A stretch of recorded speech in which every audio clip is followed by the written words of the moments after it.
Fatala fatu Samoa nei tula fiafi e alo mai a seisi neo whapoponga mo lau Samoa Taulogologo. E to mo i tala le whai unga le vai aso na tia nei. Lea nao si whianga ngai le sunga i whawhianga ngai a apela a he madwhaletua. E tau siar e kare sia whapotspotonga kiri sia no Amerika Samoa i Hapa City i Amerika. Sa terengane nei i le reporti. O le whatamulia leo le malu tāpua i le ekalesia whapotonga Kirisiano Amerika Samoa i Hapa City Amerika i le paia i le au whainga luenga whapea a inga wō mai masani ai meise le ekalesia sa mawhaiona awai whatasi e mōli mawina leo singa whiangainga le sunga ya apela a hem ma le whaletua i a foketi a hem i le whaiunga o le vai aso na te nei o le sunga le toia ina fōma e i a Leona Thompson o le toia ina whaantono le matanga luenga o California i saute le ana taita ia le nei sauni ngā lotu. O le sunga le toia ina o le pulenga Los Angeles i saute, le sunga ya ai lao to whaiono, le ana whaatino ina le sauninga o le osinga whiangainga. Lo usoi, ono le rofa tu no le tua. Wanga ino wala wina oe le tua. Ono saunia i mato sui o le nei matanga duenga. Sui o le e whaka asa. O le sui na valeo le e whaka asa. E tui nātu le nei e kālesia ma le nei orotu o le Hapa City. I le mua whainga. E ao launa mātou te siri atu. O olo tari tonu mea. E le kua e tasi. O te mahi. Le alo ma le anganga pa ia. Mo e tino atu. O le ali o Yesu Kiriso. O lo wali ma lo whaola. O lo ta tonu e o tisu pa ina o le whainga tuai ma le whainga fau. Wa lava ma tutoi lea. E mo e ia o onga uma tau i le whaola tanga i whaavavai. E ana i le whaatuatua i a Kiriso Yesu. O lo ta tonu i no lava loto o wala wina o lua i le tua. Kau sia le nei e kāle sia. Ma le nei wha po tonu. E te whora atu e ana sunga i whengainga. E te whaere a luenga i whamau. Stalahi atu nea whiunga le tua. That's another problem we have today. Ministers, they preach themselves instead of the Word of God. Lua tino mai, lua ki tau sia le sakalamenta. Ma whaima leo le lafu mamoe. Te ola i leo langa wha le tua. O sanga wha mātu mo whieina o onga le tua. O tātou wha aona i meo malawa.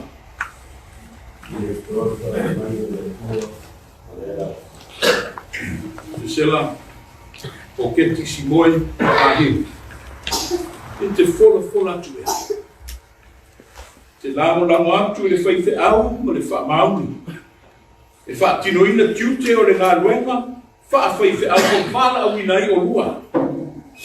Ma be te whola atu ea, e te taritonu ma rau loto atoa, i tau tinonga wha le whaatuatua, i li amanuia le whinangaro ke riso, ua whiri ai o lua.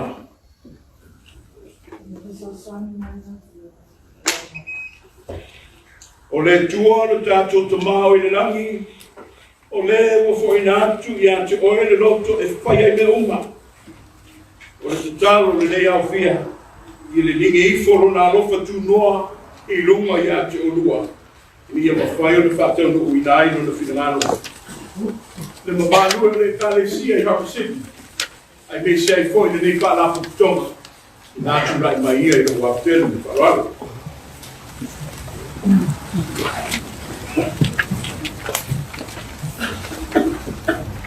O usoi, o i tūtino o tau le nei kālesia ma le lotu. O tōtaria le sunga i le whawhengainga. I a apela a hiu. I a marona wharatua i a tisela. O keti si moe a hiu. E whainga whaife au le nei e kālesia. Ma le nei whapotu tonga. Mo o bō te whora atu nei ea. Ia i la ua. O le au tō whiso strani.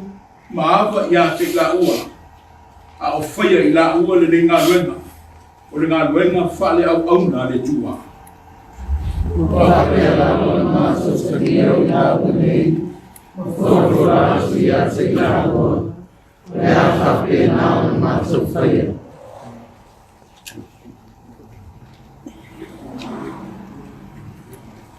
Para watu, ma le whaaloalo, una sungare, o tai, a le foi o whenua te kono i ma tala lua, te inua tala a mai pa me mole. E whapena foi no para watu ma le whaaloalo, au sunga le tamafa tonu, me se foi le senga la utoeina, au sunga le abasa, ma te po, te o tō su mai pa me mole.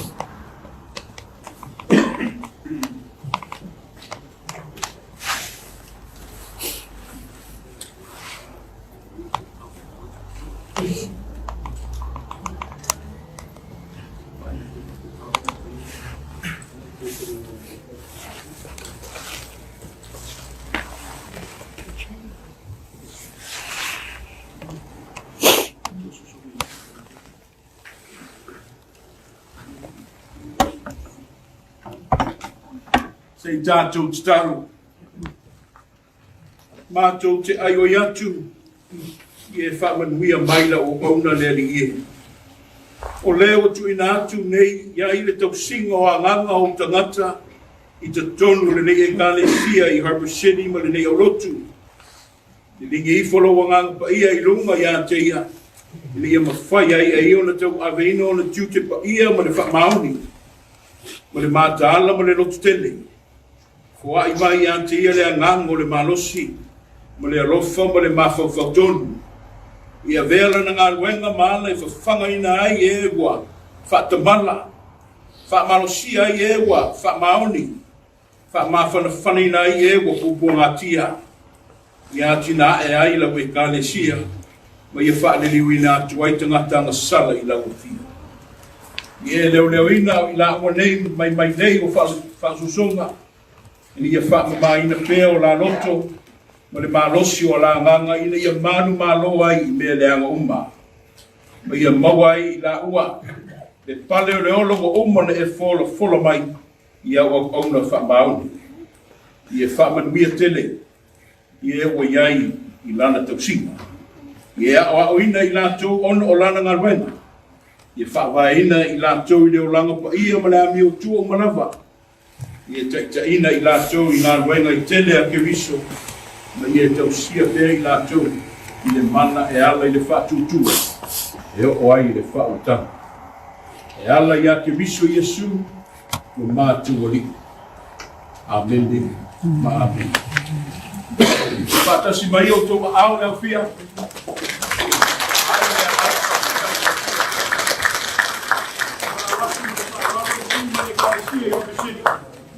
Ia lewa, vea au ina hiyo le mtanga lwena.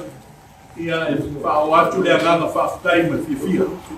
O whiongo te telefono mana whenga runga wau, ta au mai whapanore. Ia ai nana mai na fia.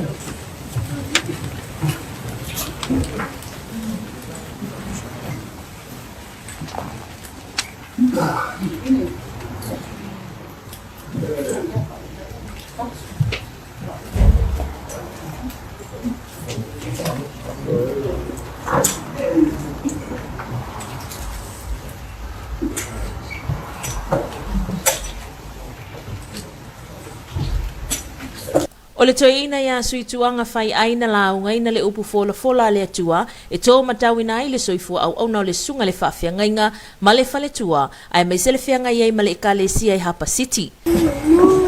O se tualalo, e se kuareka, le nā moe le uso, pa luonga wema.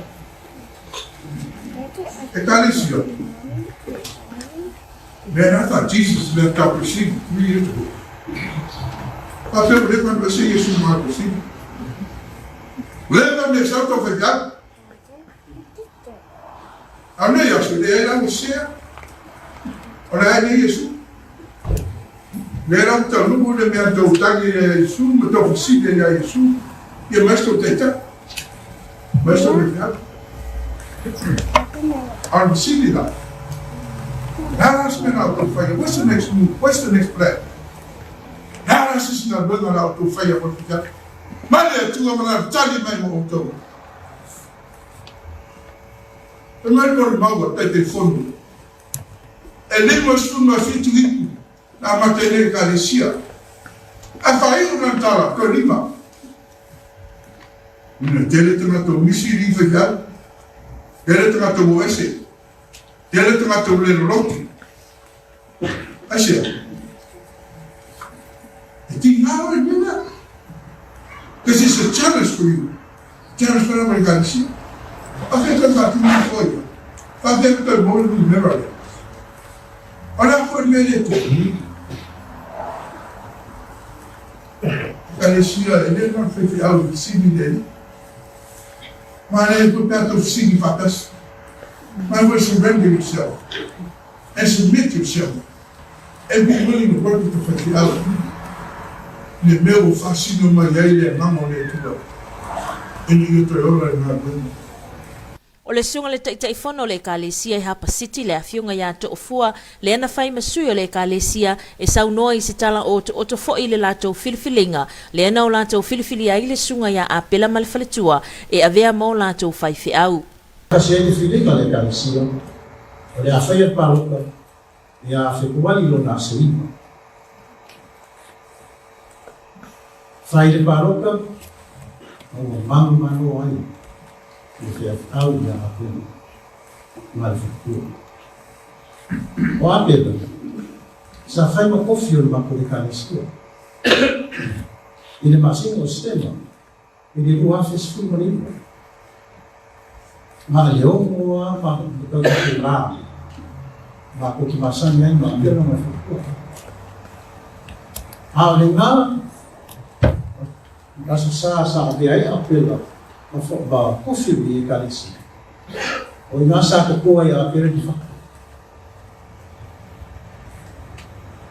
ina o uma sa idi de fai fa da suiva lomo ko ina ya dioma su mai ko ina ya su ma lomo fi kwa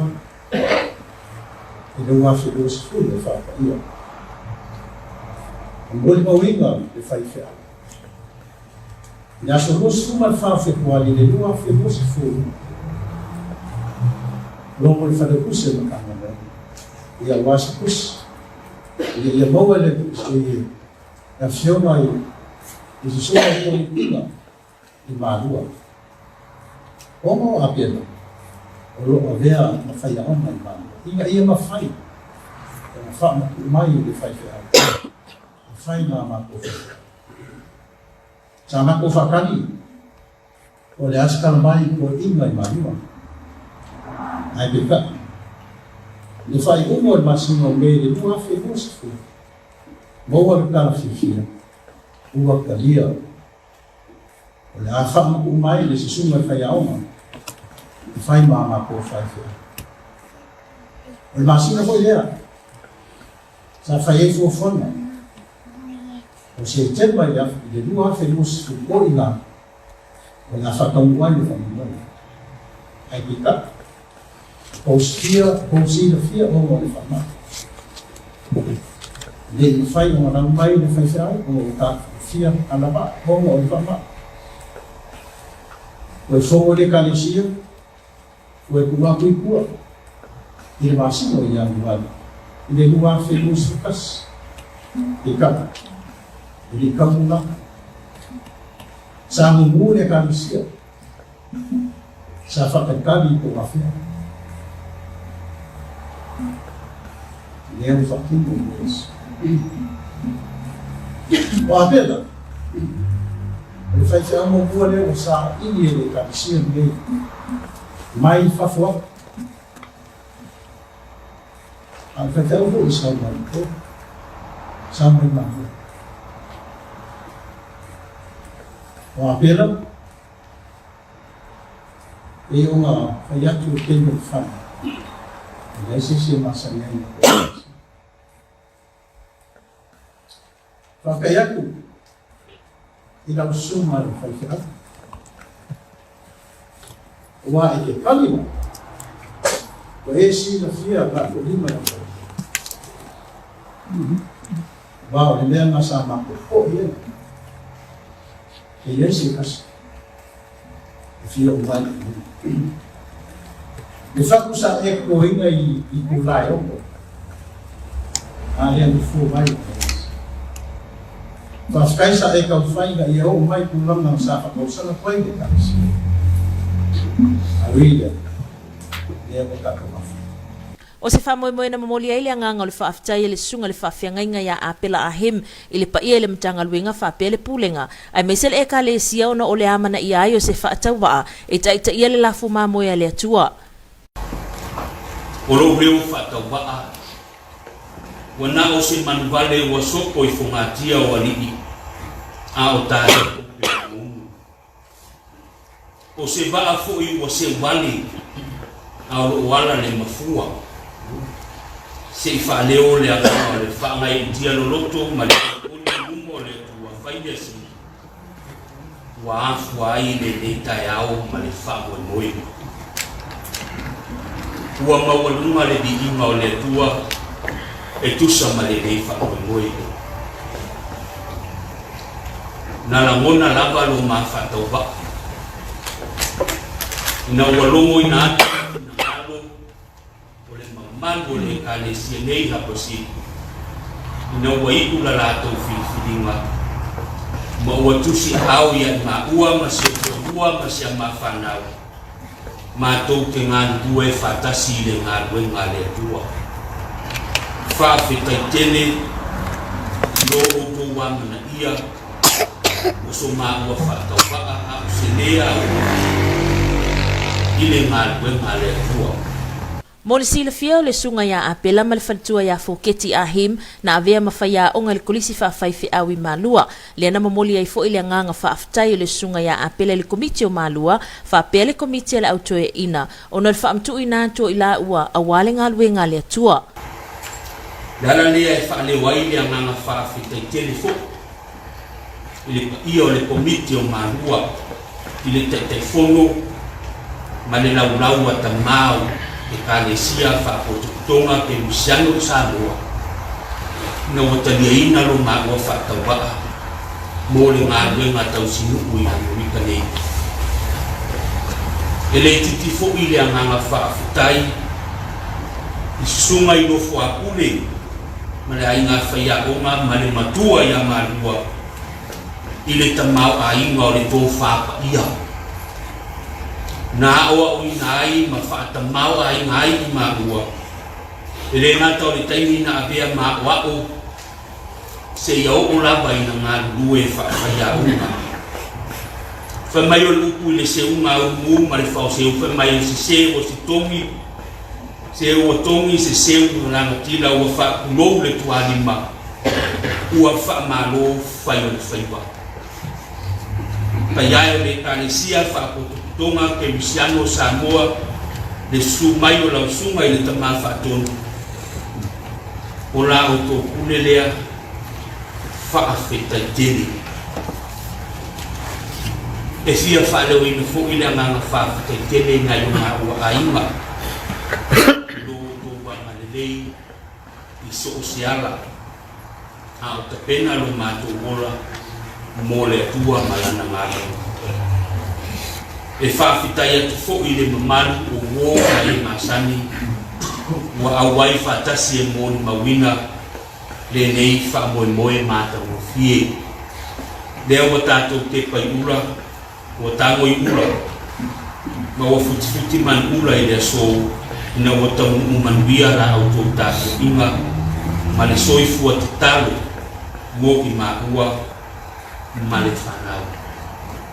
Wala le whaamata whaumoina se whaamatalanga ne yaso ma le sauringa ai o le wala au whaaloaloa le kanesia i hapasini e le iai lava se fisilimia pe mateo ai pe le ai le anga ua mamau tinoa o le wala awina o i maua e le kanesi o le wala awina lava lea o i maua e le atua o la le au malana ngāpea na wa fionga le telefono ma le paia o le kalesia aua tātou ke tukole le to e titi ma le to angau ngau le anga le ngā luenga le atua e whaatumu lava e le atua e whaatamau ai mai na fo i le atua lana ngā luenga O le enkalesia I Hapa City, na whaavaina le tausanga I afe iwa sila wano wha, ma walima sifulfitu nei tausanga talo na whaavaina. Mo le sila fia, o le tausanga lua afe sifulwalu le ene penisione malolo manu malo ai, le sunga le whaafeangainga na tausia le enkalesia. O le tausanga lua afe sifuluiva na mai ai le filfilinga le enkalesia, ma ua manu malo ai le sunga ya apela ahim. O le tausanga lua afe lua sifulu ya mei, na whaatu a whaamauni ai le komiti ya malua whaapela komiti la autoe ina, le whaamatu ua tuwai le sunga ya apela ma le whanatua, e tausia le ngaluenga I Amerika. O te sema le lua afe lua sifulu le ana ato whaina, e osi whiangai ngai le enkalesia ma le sunga ya apela, peita i o tūlanga o ngaonga o le whaamaina mafuai, o na le whaataunu ina le nei whaamoemoe. Pai mutalo ale mo Samoa Taulogologo. O le whaalau tele ina ma le whaalau iloa ino tāle ni alo ma whanau le siva ai lau afi. O se tasi leo tauwanga whaabau malo. O lo una ia pēa I tatono le atunu. Se vainga le nei I le reporti. I le silia ai ma sifulu lima tausanga talo na whaalau iloa ma whaataua ina le atunu le siva ai lau afi. E tawara atu le una I kapania siva afi. Ma o se tasi o siva o lo lau iloa ai Samoa I lalulangi atoa. Ma le poa na pona talaile nei tauwanga whaabau malo luna lua sifulu. Peita ia ui ele ialoa ia le nei tauwanga. Ona le mawhai ona awai mai e o nisi o sui tauwa. Ona o tūlanga o lo ieiva vau o le whaamai.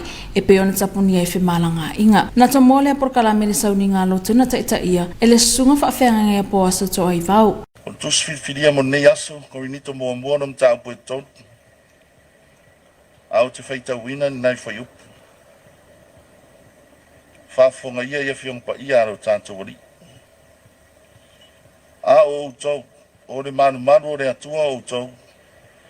O ro nofo foi le anganga o le atua, I te tonu I ante o tau. A whaaleanga se tasi I ante ia. O whaaleanga ia le manu manu o le atua. A wae pa ia le manu manu o le atua. O tau lava ia. Whamanuia te le maine atua. E ana I tātou whanongolongo, iniso ana whiong pa ia. O le manatu whaamafa mo nea fiafi, ma nea aso. Build with care. Fausia ma le whaetete. Fausia ma le whaetete. Ina ua whanongo na apostolo o Paulo wa vesi le kanesia Korinto. Tanu ai wa lātou whaamamafa ingoa o whaiwhiau o Paulo, Petero, po Apolo.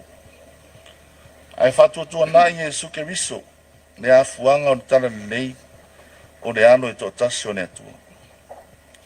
O le ala atu se atu de Paulo ia Korinito, mata tele lava I whasiri ia. O ai whai Paulo, o ai whai Apolo. O I maua ua nā o ni au na ane ali. Nung tusia rea e apostolo upu nongonongo a masani on tātou whanongo ai. Na mariu ea Paulo po Apolo e tongi o la ina ai o tau. O au na tato, o Apolo na whasusu. Au nea tua na te whatu. I ona so mai doa nea upu ia e peo na. Au iei ma whauwhaunga nefiaf a o tau. O le manu o nea tua o tau. O ro nofo foi le nganga o le tua I te tonu I ante uto. A whaaleanga I se tasi I ante ia. O whaaleanga ia le manu o le tua. A wae pa ia le manu o le tua. O utou na ia. Mo le silafia o le atauwanga e lona loa iai tauwanga I lalangi. Ai peitai ua le mawhai o na whaataunu ina I le nei tausanga. O na ova vaor COVID-19 wa tapuni ai whemalanga inga. Ma le mawhai o na awai mai ai nisi o sui tauvaa. O tausanga lua a whemalua. Na whaavai ina I le kalapu ai lau afi. A wai whaalawiloa atili o lea whaatufunganga I Samoa. E peona taula mo I le fionga ia leo tale ni leota. O le fionga I le tabaita I palemia. Sa sauno I le taa ua o le whaamoemoi. I totono le atunu. E mai se le whaalau tele ina o tale ni o alo mawhanau. O le mauma le talitonunga le siva afi. O le ai lau afi o se vaenga o le anganu Samoa. Ma e au o na whaalau iloa. Ua whataunu le nei mau I le awa o ina o tupulanga whaia e o Samoa I le nei whaatufunganga ma le tāleni e le maua uma e tangata. E iei ngā ruenga le sivafi sa whaatino e una ia I le awa o ina o le aila wafi ma onisi nei o ngā ruenga. Whaalau iloa le aila wafi o se vaenga o le anganu o Samoa. A vea le si vafi ma whaavae e a o tau ai whanau. A tātou vaenga fo ilea e le fia loia, e le fia fo mai. Ai fia vaai i isi ala oa e maua mai lunga o tāleni o fo ina mai. Maua le ava noa tutusa e a o tau ina ai tama matamaita i talavou i le nei tāleni. Una ia le iloa e ala i le awai tauvanga whavao maro. Whaatino whaalinga i nuu malala whanga ese e whaalau i loa le nei whaatufunganga. Ma whao Sofia le fia awai o whanau e nau i le nei tāleni. Ia tatou mori maufoi whaalinga ale aila wafi. Inisi o taua o fianga te tele mataua e pei o taalonga o le tūlangi. E pei lava o mea uma, e ui i se nau o le sibafi, e tusa maana tau mawhainga, e iei fo ilu i tau, ai mai se lava o le langona i le whauinga ina o siva. Pese matanga, e atangi aile anga nu Samoa, a tonu e mau ese umatanga te Samoa i le tūlanga. Ai pau se tua lalo, o le tau mawhai e whapareni, ia aua, ne i le iloa, pe mou atu, le nei whaatufunganga o le aila o afi. Na momoli le anganga whawhitai ma le whaamalo tamaitai parimia e le susunga i polesili ma le siva afi e tusai ma le una i o polkalami mo le whaatu mauina o le whaatufunganga ma le anganu o le atunuu. O se upu whai u, e avatu le whaamalo i ngā ruenga whita sa whea ngai ma le siva afi, ai maise leota le ne leota e whaawau le nei ngā ruenga. Ile nei afi, ele mawhai ona tātou la aloa, ai le manatua nisi o tamali i whai ilangi i le tulingasia. Sa whawaina malangolango malosi nei whamoe moe, e manatua pēi la tau, malo ola pēi a la tau ngā ruenga i te tonu o le nei kalapu. O te moli maufoi i le whamaite, ma le nau o le fionga i a leo taleni leota, mai lato uma o lo whaia pēle ngā ruenga ea o ina le whaatufunganga o le aila wafi. O le vai atu i whanau o iaile nei tāleni, pē la iti, pē matutua, pē ali i pē tamaitai, o le moli maulea, o le manuia o le nei tau mwhainga. E abatu le whaamalo i le sivafi lo o tau tutu mau, ma tau mawhai pēa. Ma whaamanuia atu i fuafuanga, ai maise o le whenga iei ma le tauvanga, lona le lua se fulu, whaavao malo o le sivafi. Mai ui e loo mawhai o na whaataunu ina le nei tauvanga whaavao malo lona lua se fulu i le nei tausanga, pe tai o se tasi reo matatia. Wa au si ele si vafi e ala ile si tia o whailonga tupe mo tūlanga mua, mai le tolu awhetala nga i lua se fulu awhetala, tūlanga lua se fulu awhetala, lima awhetala mo tūlanga tolu, ma tūlanga wha ma le lima, e ta i lua awhe lima se lau tala, ma whailonga whapitoa. Solo nei mawelese, mo Samoa, taulongolongo. Inisia tala o loo tau fia le trofia ai o le sa ave makomisino whainga pālota e ave ma sui president o whamasinonga whanua masuafa se Italia se whautuanga mai le official lawyer sili o se atenanga nei i le reporti. I le filifili ai o le awhionga ia whai malo matumua Matthew le misio e ave ma sui president o le whamasinonga o whanua masuafa i le vai asona tenei o se tūlanga na whisilingi ai le to'atele o le mamalo le atunu. Peita ia tu saia reporti o tustusia o Samoa Global e whapea. O lo uanga isu isuenga tamaitai minister o whamsinonga le awhionga ia matamua vasati se umanusili e matai tuina ai ta atianga. Sa whaatino ina ai le tofia ino le awhionga ia whai malo matumua e avea masui perestene o le whamsinonga whanua masuafa o na taluai. O se awa noa fau fatu a whaatino ina le tūlanga, ina ua pāsia pi le tolu sa lu ngā lalo ai nei le atunu o le tausanga na tia nei. I le atu la fono lo nta wai le awa noa superestene o le whamsinonga e tōwhia e le ao le malo, i lunga o le whautuanga mai le komisi o le whamsinonga whanua maswafa, ma o le komisi, o lo o i lalo o teuteunga o le whawai lua whelua sifulu i lona vaenga tasi o wha, le o lo o ta ua e te tauna i eisa komisi o taita i whanua ai le awhionga le perestene o le whamsinonga whanua maswafa, au fiai ma se whaamasino o le whaamasino mawalunga e whaatu mai e le whaamasino sili whapele ta ita i whono o le komisio tangata whainga luenga le malo po le pisa si. Ile toi tau fiai o le ato finga, o na olo o ta ua le a fionga le tamaita i minister le o iaiso na malama anga i le atu langa, ma neito finga, ua whaantinoina, ma e le ilongo ina foi o ia e tusai o le tūlanga, peita i saanga i lava le komisi ma whaatino la lato filifilinga, e au noa ma le longo ina o le minister, ma o le vai aso na te nei lea na tusi aloa iai le a fionga le tamaita i minister, i le whailau tusi o le komisi, o ia foi lea o le tamaita i pulesile o le matanga luengo Faamisionare, ina ia toi tau fia le tūlanga o Tinoina ai se ita pa se fautuanga mai le loia sili e tu sai o le filifilinga ma le taatianga o lo ia le vaenga o le tu la fono ina ia mafai ona fa amaliina pai muntalo ale mo sa mo taulogologo se vaenga na tamai nei winga o tau mo nei ma le aso tai au talo fala sa mo se fole ne fa poponga lo tala tau mo le ne solua fotuanga mo nga sami lo fa marse pe mo nga sami matu ma inga la satellite se vai nga wa mawalalo lo ofitia ile tino o terminei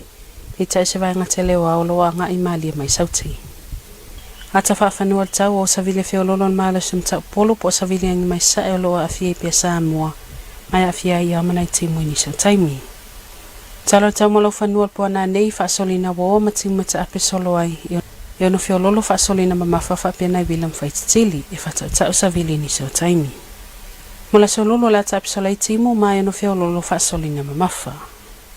Mo nga sami pone mela sotaya o nga sami matu. O sa vilum ta polo luas furunga tolus fur kilometer li tu lal pone o nga luma umai luang ele luas 5 mita. Mola sotaya o sa vilul vai tu elau tolus furunga fast fur kilometer li tu la o nga luma umai luas 5 tolu mita mawalunga. O nga sami sautel pone o sa vilum ta polo luas furunga tolus fur kilometer li tu la I poi te monga fata savili o ngalo tasi te smandima nga lua mita mala so tayao savili al vaitu elau lua sfuru nga tolu sfuru kilomita li tula o ngalo mauma fasolon fata pula ia tasi te smandima nga lua te smandima mita tala tayo la pele ele maltai lua sfuru tolu minute te tolu lua veao so tu malta sfuru iwa minute le sfuru pele ele to lua sfuru minute le fale afiafi onto so tu ilo tai te fa minute le sfuru po Ola so en la tayo to iwa minute le ono fa mama to foto su fa minute fitu le fiafi. So report le na to samole ni fiafi session fa poponga la so tayo to fa so ifu. Ma ola fa yasina malolonga pupu mo fa salonga fa pisinisi ona to etari mai le mon ngana fa Britania. Your TV2 News will be right back after this short commercial break.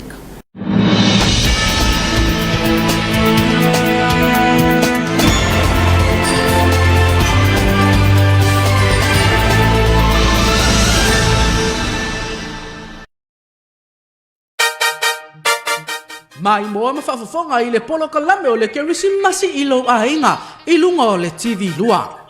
I pese pesenga masiwa whaalenganga a wale alo atu le kerisimasi o le nei tausanga. Ma o le atatalaina I le aso se fulu male lua e le EFKS mai lo tofanga. Ma e awina tu sa watu I lunga o lau TV lua a wau mai moanga. Aso se fulu male tolu EFKS mai vai sala I le motu tele I sala fai. Aso se fulu male fa EFKS la mangoto.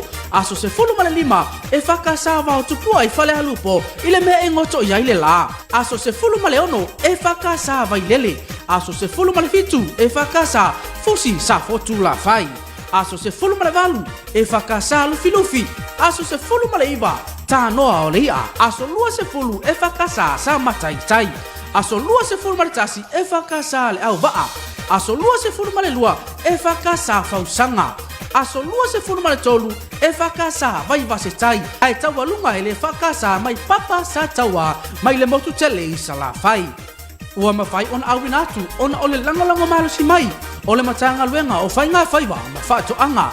PSL Limited vai Sala Hotel Samoa Commercial Bank Male WT Media Awane MCA. Keep watching on TV2. Merry Christmas.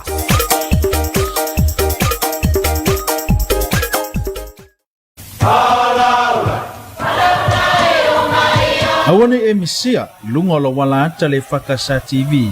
Ipo an solua vai aso taitasi le polkalame ba ili le ato ponopona le afo le valu le afiafi.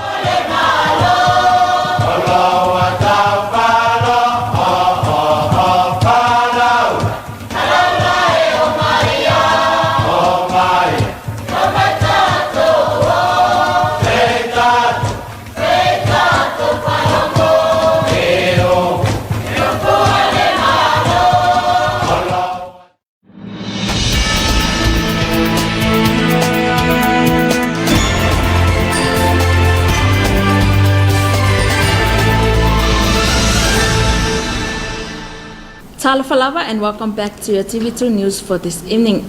Leading our bulletin, the Congregational Christian Church American Samoa in Harper City in the United States of America welcomed their new church minister, Reverend Apela Ahim, and his wife last weekend.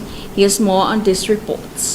The Congregational Christian Church American Samoa at Harper City Church in America was packed with church ministers, special guests, and close relatives of Reverend Apela Ahim and his wife Komiti Ahim as their new church minister. The service was led by Reverend Elder Dr. Leonard Thompson of Southern California region, where he acknowledged and welcomed the new church minister, Reverend Apela and his wife, and wished them all the best as they start their journey to lead Harper City. Reverend Elder Ailau Tufaiono of the Los Angeles South District led the service to welcome the new church minister and his wife. He said, "Today is the day that the Lord has made. Today is the day that the Lord has called them to lead and serve Him through His work." The chairman of the Harper City Church, To'ofua, spoke on behalf of the congregation to thank the new church minister, Reverend Apela and his wife, for accepting their request as their church minister. He also thanked Reverend Ailau Tufaiono for his support in writing to the Elders Committee and the Board of Malua for accepting their request and releasing Reverend Apela for his calling. Reverend Apela spoke on behalf of his wife and children to thank the Congregational Christian Church of American Samoa at Harper City for selecting him as their new church minister. He said it's an honor and a privilege for him to have given the opportunity to serve our Lord. He also thanked the Board of Malua and also the Elders Committee for releasing him to serve the Lord. Despite what they want and the need to continue their work, however, God had called them to serve Him through Harper City. Reverend Apela also thanked both their families and friends for their prayers and their support. Harper City was first established in the year 1964. And it's now 57 years since. In the year 2018, the congregation bid farewell to their retired church minister who had reached his retirement year. In 2019, the church selected Reverend Apela Ahim and his wife as their new church minister. And in May 2020, the Harper City Church was then notified that Reverend Apela has been accepted by the Board of Malua and the Elders Committee to serve as church minister for them. The welcoming ceremony was scheduled to be done in the end of 2020. However, it was due to the effect of the COVID-19 that causes its delay. Pai Muntalo Ale for TV2 News. Promoting fire knife dancing for Samoa young generations is another competition that's still carried out by Sivahafi in the country. Here's more on this report. Fire knife dancing is one of the Samoan cultural dancing, which is unique in any events held. However, with more than 15 years since Sivahafi enhanced and kept the dance alive, it is also one of the cultural dance Samoa is well known of around the world. As of last night, the 20th international competition launch and its official launching will be held when borders are open for other contests to join. The Prime Minister, Honorable Missionary Committee, delivered the keynote address, where she stated that this is one of the competition. Secondly, to the World Competition. In 2002, the Club of Fire Knife Dancing was formed in Samoa, led by Leota Lene Leota, and others paved the way for this. Fiamena Mimta'afa said this is another way to rekindle this dancing by keeping promoting for children of the country who are talented in it, and some to make hobbies, especially the ones that are not interested in work. The Honorable Prime Minister also acknowledged I must pay tribute to Lene and his colleagues who, have been at the forefront and has continued to work on promoting this iconic dance form and cultural practice for Samoa. There are not many places in Apia, or in fact around the country, where we can go and witness on a regular basis a cultural practice like the work that has been undertaken by the Sivahafi and the work that they've been done. Sorone Mobolese for TV2 News. In other news, the appointments of the former electoral commissioner as deputy president of the Lands and Titles Court has been put on hold, awaiting on the advice from the Attorney General. Here's more on this report. The appointment of Samoa's former Electoral Commissioner Faimalo Matumua Matthew Lemisio as the Deputy President of the Lands and Titles Court last week was put on hold while the Minister of Justice Matamua Vasati Seumanusili sought an advice from the Office of the Attorney General. The appointment shocked many members of the public due to the position because it was not advertised. However, according to the Samoa Global, states that the Honourable Minister directed an investigation into the proper process to be taken for the appointment of a Deputy President, a newly established position for the Lands and Titles Court, as it was also set out in the 3 controversial bills passed in December 2020. According to the Act, the Deputy President's appointment by the Head of State on the advice of the committee, that is the Judicial Service Commission for the Lands and Titles Court, and it's a committee under the 2020 Constitution Amendments 104 that states there shall be a committee comprising the LTC President as chairperson, a Supreme Court judge nominated by the CJ, and the chairperson of the Public Service Commission. According to the Minister of Justice, she said she was completely left out on the decision made in appointing Faimalo as Deputy President. She also wrote to the MJCA CEO to put the process on hold and to request the Attorney General's advice as to the process as well as the relevant qualifications for who may be appointed to the position. By Muntalo Ale for TV2 News. And here's your weather forecast for tonight and tomorrow. Greetings Samoa, here's another edition of your weather bulletin for this Tuesday evening. Marine advisory remains in effect for all marine waters. From our weather map, a moderate easterly wind flow continues to prevail over Samoa with associated clouds and showers affect the group at times. Satellite loop shows low-level clouds still affecting the islands, whereas a broad cloud band lies low moving over the group from the south. Forecast for tonight becoming cloudy with scattered showers. Moderate to heavy falls and few thunderstorms. Expect gusty winds at times. For Wednesday, scattered showers with moderate to heavy falls possible. Marine forecast for tonight and tomorrow, northern marine waters. For tonight, easterly winds of 20 to 40 km per hour. Combined waves and swells of 2 to 2.5 meters. Southern seas for tonight, easterly winds of 20 to 30 km per hour, poor visibility and gusty winds and showers. Waves of 1.5 to 2 meters. For tomorrow, northeast winds of 20 to 30 km per hour. Developing waves and swells of 1.5 to 2.5 meters. And the tide table, low tide will be at 23 minutes past 3 early morning, high tide at 19 minutes to 10. Low tide at 20 minutes to 4 in the afternoon, and high tide again at 4 minutes to 10 at night. Sun will rise tomorrow at 9 more minutes to 6 in the morning and will set at 14 minutes to 7 in the evening. And that is all from your weather team this evening, Samoa. Good night. And that is the end of your TV2 news for this evening. Enjoy the rest of our program. Until then, good night. Maole fai unga nalo Samoa Taulogologo manea fiafi. Sa isi ona whaapoponga I la sa taeau. Mole taimine, tō wha soifua.